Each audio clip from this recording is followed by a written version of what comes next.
Hey guys, welcome to GNC Outdoors. Today I'm going to show you how to put on a drop-away arrow rest on a bow without pressing it. So as of right now, we're going to go ahead and we're going to start this. Alright guys, so the rest we're going to be using today is the NAP Nighthawk drop-away arrow rest, and we're going to refer to the NAP instructions. And step number 5 says served according to the downward action bus cable. So to serve this rope into a cable, you'll need to take the pressure off the limbs, and that requires a press. Now, if you don't own a bow press, you won't have to rely on someone else to do this. But what I found is that this technique I'm about to show you guys works with every single drop-away arrow rest on the market, because they're all the same. Either you're always adding tension onto it for it to work, or you could preset it like the QADs and the ripcords. You could push the arm up to hold it, but when you go to shoot, there has to be some action to make the arm drop. So it works. This thing will probably work for all of the drop-away arrow rests on the market. But anyway, what you want to do is you're going to get your rest and you're going to install it onto your bow. Now, I'm not going to show you how to tune this all in one video. This is just going to be on how to put or how to set up a rest onto your bow without using a bow press or football or whatever. So this technique will work, like I said, pretty much any type of rest. I know the ripcords have the little football things you can put on them to secure it onto the downward bus cable if you don't have a press. But I didn't get a ripcord. I got a NAP instead. But anyway, what we're going to do now is you're going to have to trust me. So what you want to do is you need to find your downward action bus cable, and on this Matthews, it just happens to be this one right here. You can see the serving. Okay, so all this is serving, and right here it goes all the way down, and then that's the rest of the cable. So what you're going to do is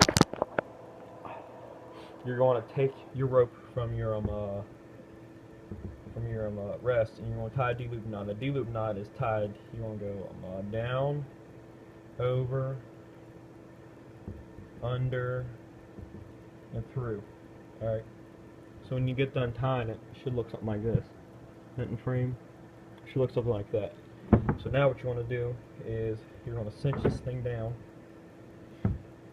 Don't cinch it down too tight, because now you have to time it. And the time a rest like this, doing my way, is you're going to take your release egg and you're going to pull back on your bow. Not firing it, just pulling it back.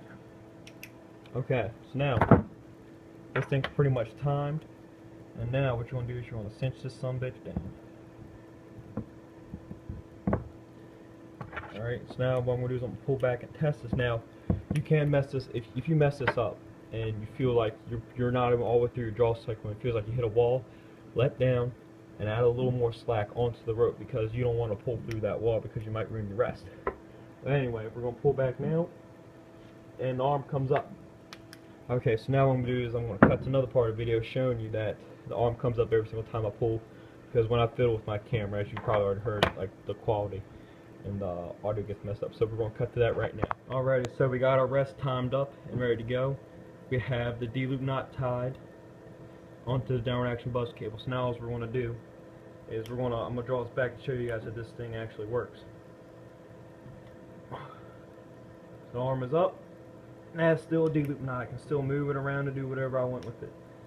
Try to get a frontal shot here. Boom. That rest is locked down. Alright, so now what we're going to do is we're going to go outside. We're going to take 3 practice shots. We're going to do 2 normal speed shots and then a slow-mo shot, and then we're going to end this video. Alright, so we got our arrow set up here. We have our target down there about 6 yards. So now I'm going to squat down, pull back. Hopefully all this is in frame. Alright, now we're going to take the shot.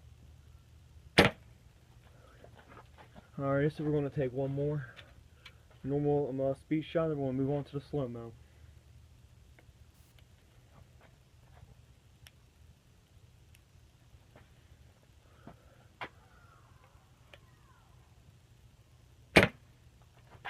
Alright, now we're going to move on to the slow-mo.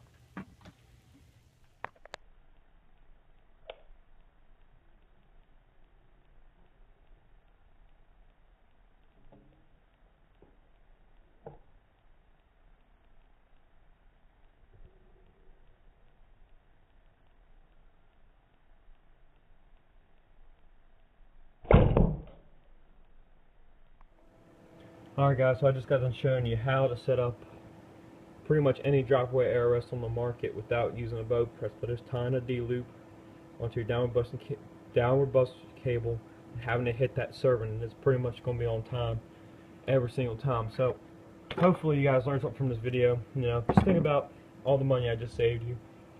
Saved you money for if you're about to go and buy a boat press, buying a boat press,